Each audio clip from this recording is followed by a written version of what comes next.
With the WINN FM News, I am Kevin Brown. And I am Yulana Weeks. Our top stories. Though not in the spotlight, she makes a difference. Vinetta Zakers, the CIBC First Caribbean Bank unsung hero for St. Kitts and Nevis, encourages volunteerism. St. Kitts and Nevis Prime Minister updates public on Fort Thomas Hotel Museum of Caribbean History project. Nevis Premier tackles concerns over exogenous shocks on new special sustainability zone move. Former UWP candidate in St. Lucia denies role in party resignations. The OECS launches strategic monitoring and evaluation workshop for business support organizations. OECS Commission announces project to strengthen disaster resilience in indigenous schools. U.S. delegations pays courtesy visit to the OECS Commission. Internationally, Israel-Qatar strike strains already bitter ties with Arab states. Now, the details. In August 2025, the government of St. Kitts and Nevis announced that the project to transform the historic Fort Thomas Hotel into a world-class museum of Caribbean history was in the final stages of negotiations for the project, which aims to repurpose the long-abandoned property into a cultural and educational hub. The Prime Minister of St. Kitts and Nevis, the Honourable Dr. Terence Drew, provided an update on the current status of the project during the September 12, 2025 broadcast of the Roundtable. With respect to the Fort Thomas, let me start there. It is going to be a Caribbean museum. When you look at where the Fort Thomas is located, you would recognize that because of climate change and the encroaching sea, if you look on the seaside of it, you notice that there is a lot of undermining of the land. It's almost as if it's going to collapse. So we need almost immediate investments there to really put some sort of structure there to protect that side of it. So it's important. It had been standing there for a long time without any investments. So we welcome this type of investment. I can say, you see, when you're dealing with persons, until you sign and you have done all your due diligence, you just don't call companies' name. What if at the end they decide, at the last minute, they're not going to sign? They have a right to remain, I would say, undisclosed until you sign with them. Prime Minister Drew said they are close to finalizing the expected US $25 million deal. But of course, we want to say to our people that all the due diligence, the reason why it's taken this length of time since the time that I said it, is because we are carrying these people through due diligence. Because that process helps to determine if these, at the end of the day, are the type of persons who would invest. You want to invest in something like this. Are they who they say they are? You know what due diligence does. Are there any things hidden that we need to know? So, but I can say within a week, we would have closed it. I think so. Within literally a week. Most 2 weeks. That is how close we are to do it. I can say that some of the final documents have been sent to the AG's office. And the AG assured me that between last night and today, he will review it. He has reviewed multiple iterations because we want to make sure. You can't safeguard yourself from anything. But if anything were to go wrong, your people must be satisfied that you went to the fullest extent to make sure that you have the protections that are necessary.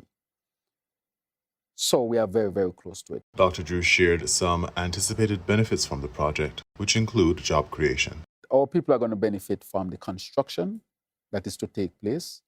We are going to benefit in the long-term job employment. We are going to benefit. It will be a major touristic site. I think it will be one of the major.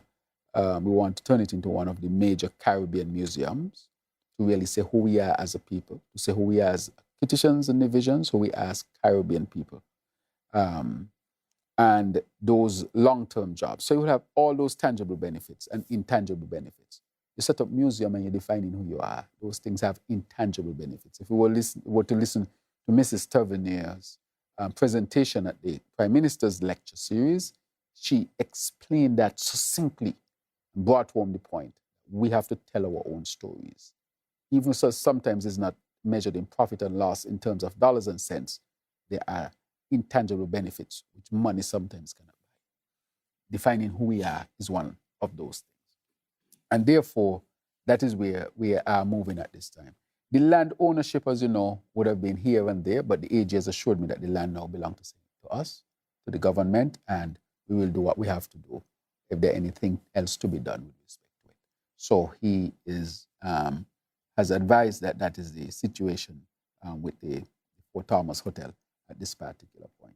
We're expecting, I think, is about a $25 million investment to start to get the project on the way. So there's jobs in construction, long-term jobs, and people working there. It will be part of our tourism product to help to bring people off the ship to have that type of indirect impact as well in terms of the economy here in St. Kitts. Prime Minister of St. Kitts and Nevis, the Honourable Dr. Terence Drew. 40-year-old Vinetta Zakers is basking in the joy of being recognized as the CIBC First Caribbean Bank 2025 Unsung Hero for St. Kitts and Nevis, an honor that came as a complete surprise when it was announced on September 11, 2025. Known in her community for her quiet yet impactful service, she has dedicated years to helping others through volunteerism without seeking the spotlight. The award, presented during a special ceremony at the CIBC St. Kitts branch, celebrates individuals who go above and beyond to make a difference in the lives of others. Fighting back tears, she expressed her gratitude, receiving the recognition with a deep sense of honor, appreciation, and humbleness. It is an honor, and definitely I would say that I'm humble. When I started my endeavor, I never envisioned that my imperfections, my smallness, and yet the confidence and creativity that I exhibit, I could live in that duality and bring forth something extraordinary within the community. I envision a society where there are girls that are one less, I would always say, one less juvenile delinquent, one less high school dropout, one less teen mom, one less girl without a voice. And that is one of the programs that I dare to actually bring forth in the community, and I have successfully done so. I then empowered myself to bring forth another program in which I could reach, inspire, support, and empower the single women and also the elderly within the community. And again, I stood my ground. Even though it was a solitary journey, I was determined to make myself not only create the change that I wanted to see, not be only in the conversation, but I had to step forward and be an example. And I was, again, an individual, but I hoped that persons would also come on board. And throughout the years, since 2012, I have seen persons one by one making their contribution. And for me, that signifies hope in humanity, because we no longer look the other way. We see that there is a cause, we see that there is a need to be met, and we are endeavoring to do so. As she soaked in the moment, the honoree said she hopes her journey will inspire others to give back, no matter how small the gesture. She strongly encouraged the people to give back positively, as it is critical in shaping society and future generations. Do not be only in the conversation of change. Try your best to step out of your comfort zone and try to make a difference. Try to create the change in which you want to see. It is not only why cannot this person, why cannot that person. Recognize the values that you possess. All of your more or less mistakes can be your message. Those mess that you're making as you're going out can be your message. Create those, develop those. Every single thing that you have done throughout your life can impact someone. Those negative things, transform them into something great. The little tidbits that you think is insignificant, they can create a niche solution within the community to create a society that we all want. Ms. Zakers revealed that one of her proudest achievements have been building a unique volunteer network that brings together high school students, nursing students, and female prison inmates, creating opportunities for those groups to engage in meaningful community service. My network of volunteers encompasses a holistic approach for the community. So, for instance, when we volunteer at the carding home, what we tend to do is reach out to the high school individuals, because we need to get them at that age. Let them know that even though they themselves may see themselves as insignificant, their smallness can create such a huge impact in the community. So we have individuals from high school, and I must say kudos to the student nursing division of CFBC. They also come on board to ensure that a certain area of our assistance to the carding home is definitely met. We also have older individuals within the community that also come out. We also have the female inmates that also volunteer with us. So it's a wealth of individuals. It is not just a me approach or just a single network of individuals. We try to create a community, a holistic approach. Even for those that are going through their reformation, they themselves can create a successful and impactful endeavor within the community. Zakers was praised for her unwavering commitment, being a role model and a beacon of hope in the community. She was credited for mentoring young people, supporting families in need, and tirelessly volunteering for local initiatives. She received EC $13,500 from CIBC First Caribbean Bank to help support her ongoing services to the community. Special sustainability zones are legally designated areas designed to attract foreign investment for economic diversification and job creation, with strict stipulations that adhere to a certain level of environmental and social responsibility. As these zones require foreign investment to flourish, how do exogenous shocks impact these zones? During a recent episode of Brown Business, the Premier of Nevis, the Honourable Mark Brantley, addressed some other concerns related to the special sustainability zones. A significant part of sustainability for St. Kitts and Nevis and the Caribbean region is mitigating the continued negative impacts of climate change, including rising sea levels, warmer oceans, longer and more severe droughts, and stronger hurricanes. Premier Brantley tackled how he envisions ensuring resilient infrastructure capable of withstanding Category 5 hurricanes. So it's always man against nature, and we understand that man against nature usually wins. It's just a reality. But I think that, again, going back to the legislative framework, it has been quite ingenious because it has built into the legislative framework those types of issues of sustainability. So, for example, developers have to demonstrate that they're building to a particular level, building that could withstand up to Cat 5 hurricanes. They must demonstrate that they're building in resilience in terms of the development. So the road infrastructure, the power infrastructure, they have to demonstrate that they're building in resilience in terms of water. How are they going to generate water? How are they going to generate electricity? Up to 70% has to be renewable. These are the types of things that we have done. Now, can I sit here and tell you that if a Cat 5 storm, or some now are saying that Cat 5 isn't even an appropriate measure because some storms are even more violent than a Cat 5, if that were to come through with a direct hit, that I could guarantee that our better building codes and our efforts would ensure that we're okay? Probably not. Then that's why I say sometimes during that type of season, all we can do is pray, frankly, and ask God to just ensure that this year we don't get hit.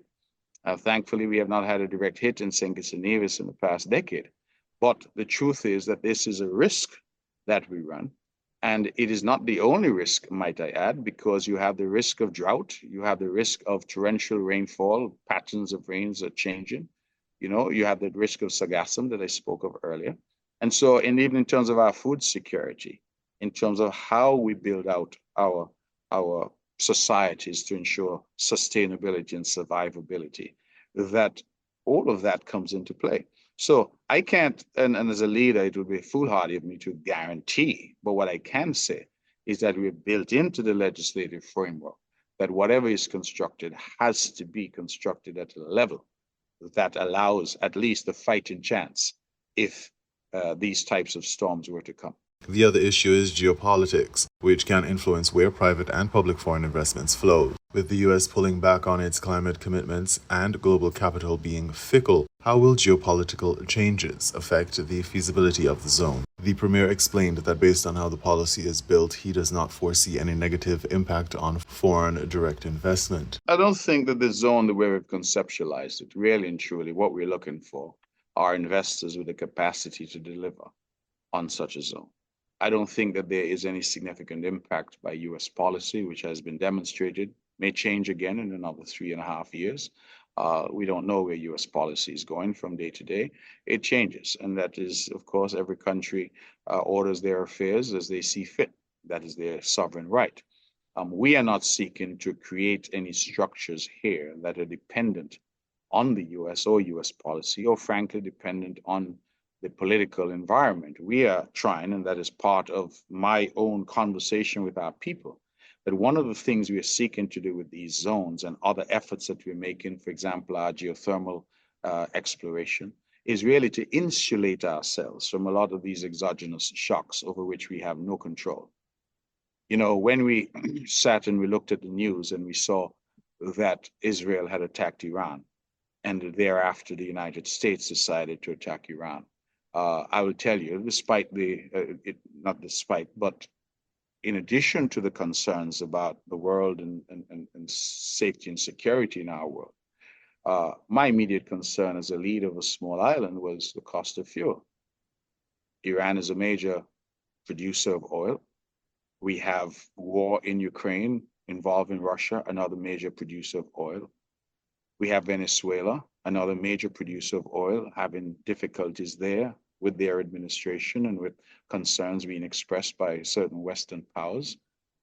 When we look at all of that, that translates in a very real way to the single mother in a village here in Nevis having to pay more for electricity. And if she has to pay more for electricity, it means that she pays more in the supermarket, she pays more for bread from the bakery. It is more expensive for her to send her children to school. So these global events, I think sometimes they're viewed in that macro sense. I try to break them down and say, what is their impact at the micro level on our people? And therefore, it behooves us who are in leadership positions to do what we can to insulate ourselves from those things.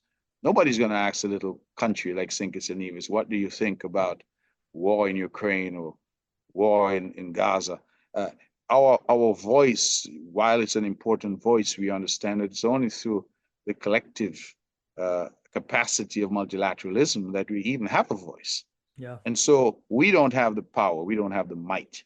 And so for us who are minnows in a world of sharks, we have to determine how do we protect ourselves. And one of the best ways, I think, is for us to develop policies which are clever, which are agile, which allowed us, one of the things that small islands, small countries, small animals have usually is speed. You can adjust quickly, you can develop quickly, you can create new ideas. There is also concern over how Nevis will keep the free zone attractive for investors while avoiding overdependence on outside aid or political structures. Brantley shared that he foresees the success of the Special Sustainability Zone being akin to that of its predecessor, the Citizenship by Investment program. You mentioned citizenship by investment. I have said to many of my friends around the world, the Citizenship by Investment program was created in St. Kitts and Nevis. Way back in 1984, we gave the world the idea of leveraging citizenship for investment. Other countries, large and small, have followed suit and have done a variation of it, but the idea emanated from us. And this is, I think, the same with the sustainable zone idea that we have created. And I expect that others in the Caribbean will follow suit. So currently what we need is the right developer, the developer who is aligned with us in terms of what we're seeking to achieve, and the developer who has the capacity in terms of financial capacity to develop on this project. That's what we're seeking to do. I mentioned geothermal, and just if I can briefly say that we are well advanced now. We are at the stage where we're reviewing bids on the production well drilling. And I'm very excited about that because the science tells us that we have far more power than we can consume. And so the science is telling us that under Nevis, we have up to 1,000 megawatts of geothermal power. To put that in context for you and your listeners, Nevis and St. Kitts together only consume about 50 megawatts at peak. So we're talking about a potential of hundreds of megawatts of available energy for other purposes, whether that's to export to neighboring islands or it's power to X, to power up industries that require cheap renewable energy. So what does that do, however? It means that as I'm watching global news of what's going on in the rest of the world, that single mother that I spoke of can be a bit more comfortable in her home, knowing that her price of fuel is not going to depend on who's at war and who's having difficulties with their neighbor. That peace of mind is also, in my humble opinion, part of the sustainability puzzle, allowing our people to understand that decisions are being made at the governmental level, which are designed to ensure the longevity of our people, ensure the survivability of our people, because a lot of what we experience is frankly existential. A lot of the threats that we see, climate change being one of them, is existential. Other countries can maybe, if California were to have a problem, people can move to Texas, they can move to New York. There's no place in Nevis for us to move to. This is all we have. And it therefore, with a certain level of urgency, we have to address and confront these types of issues and mainstream sustainability throughout all that we do. Premier of Nevis, the Honorable Mark Brantley. In regional news, Former UWP candidate in St. Lucia denies role in party resignations, HTS St. Lucia reports. A wave of resignations within the United Workers' Party has sparked fresh questions about the party's internal dynamics. During a special report interview on DBS Thursday night, UWP leader Alain Chasney addressed the matter, offering an explanation for candidate selection process reforms and internal party challenges, including the resignation of 21 members from one constituency. Chasney, as the party comes off what it saw as a successful rally launch, offered a surprising name drop from the last election cycle. There was a significant amount of influence at the constituency level in drawing in members. So let's look at the latest announcement that 21 people resigned from the party. All those persons came from one constituency, Castries South, which was Big Daddy. And so he had stacked the constituency branch with his own supporters, became members of the party. And when it came to trying to select a candidate, we ran into a roadblock. And so I personally don't think that Big Daddy should have run in the last election, but he did because of the system. And the constituency branch stood strong with him. We had a choice to make. Do you reject it? And then now it makes it even more difficult for a new candidate to be able to emerge.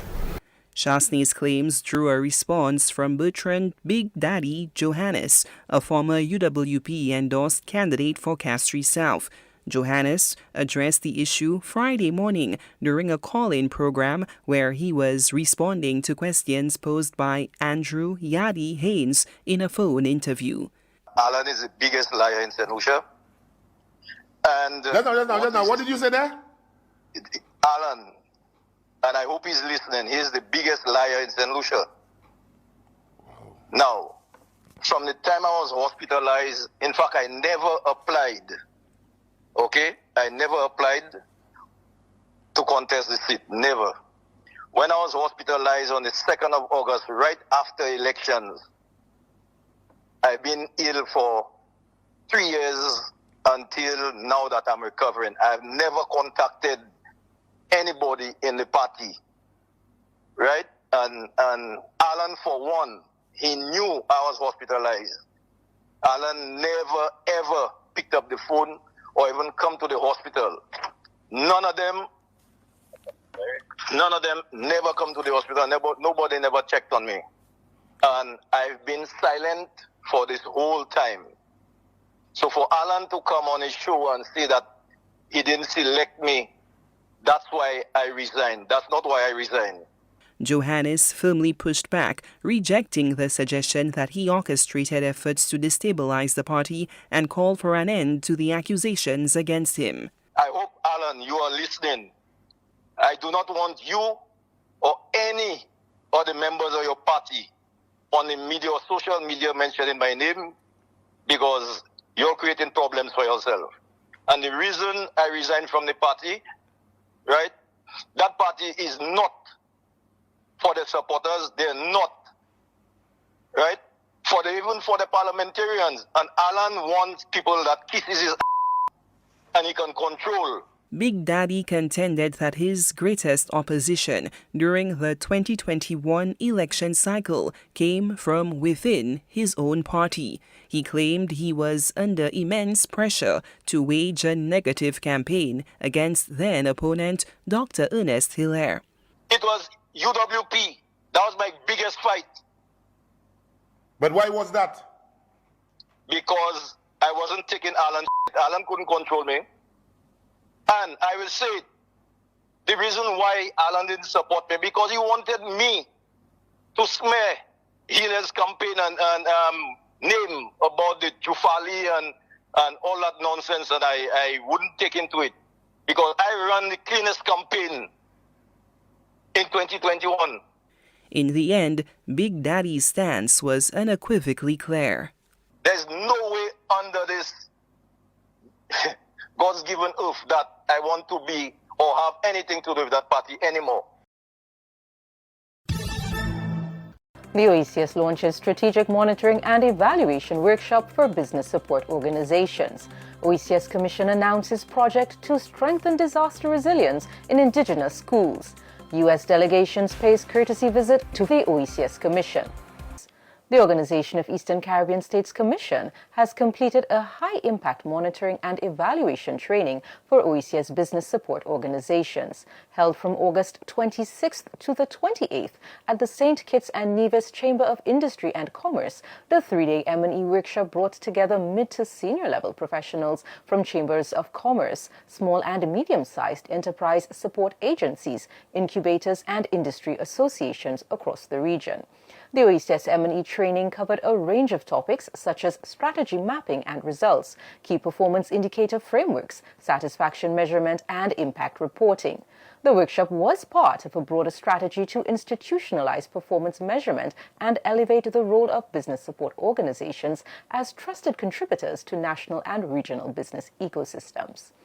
The initiative was supported by the 11th European Development Fund Regional Integration through Growth Harmonization and Technology Program. It was also supported by the International Trade Center.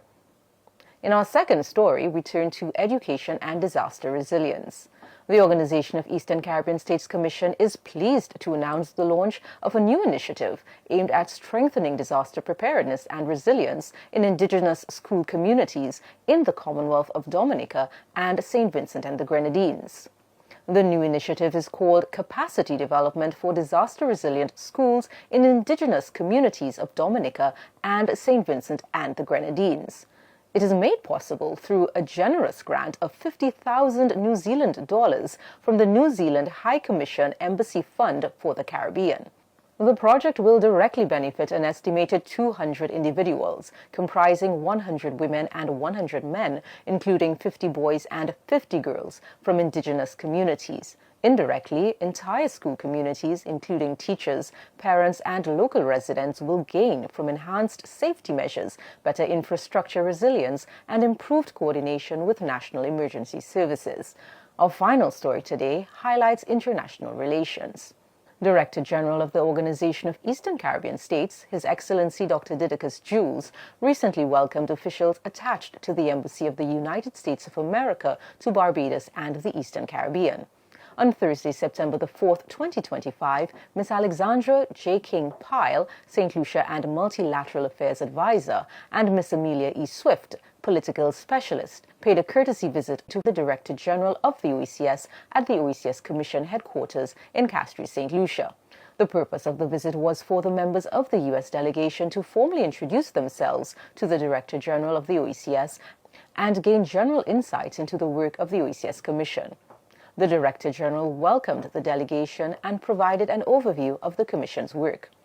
Both parties reaffirmed their commitment to maintaining contact and continuing dialogue moving forward. We now bring you these international reports. Israel's bombing of Qatar last week angered Arab states, who met in Doha to show a united front. The strike, an attempt to kill the political leaders of the Palestinian Hamas militant group, opened another chapter in a history of fractious regional ties since Israel's creation in 1948. Here's how that tense relationship has played out for some major Arab countries. Israel's Qatar strike shone a spotlight on the Abraham Accords, signed during US President Donald Trump's first term. These normalized diplomatic relations between Israel and Arab signatories. Bahrain and the United Arab Emirates signed first in 2020. A deal brokered by Trump's son-in-law, Jared Kushner. It broke a taboo to become the first Arab states to recognize Israel in a quarter century. Morocco and Sudan followed suit.